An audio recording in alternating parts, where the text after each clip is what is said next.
એક ટેક ને જ્યાં ધર્મની અને પાડે પાડે વાત એ પણ સંત ને સુરાની પજાવતી એ અમારી ધરતી કેરી અમીરાત પણ નાજીર કવિ બેઠો છે કે બાપુ જે બાળક રોવે છે એને માના ખોળામાં આપી દો ને જેમ માનો મીઠો હાથ ભરતો ગયો એમ બાળક સામે રહેતો ગયો. મારો કવિ નાજીર લખે છે કે માથી મોટો સંત છે.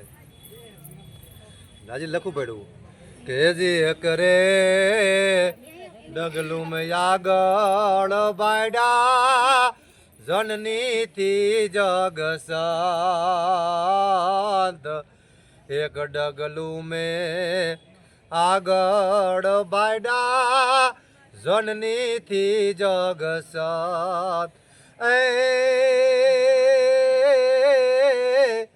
માં સુવડાવે ને સંત જગાડે. ગમે રોતું બાળક હોય માના ખોળામાં વહી જાય પછી ધરતી ગમે વરસાદ વરે પણ એને બીક ન હોય કે સંતના ખોળમાં હતું એટલે બીક હતું. પણ નાજીર કવિને લખવું પડ્યું કે જી માં હોવડાવે ને સંત જગાડે જી માં હોવડાવે અને સંત જગાડે પાછા ભેળવી દે ભગવાન નિયાડે.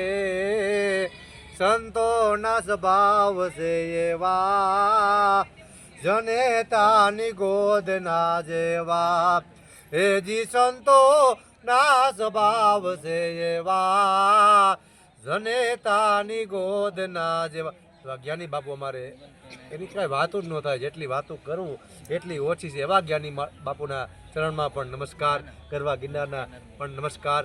જય માતાજી, જય માતાજી.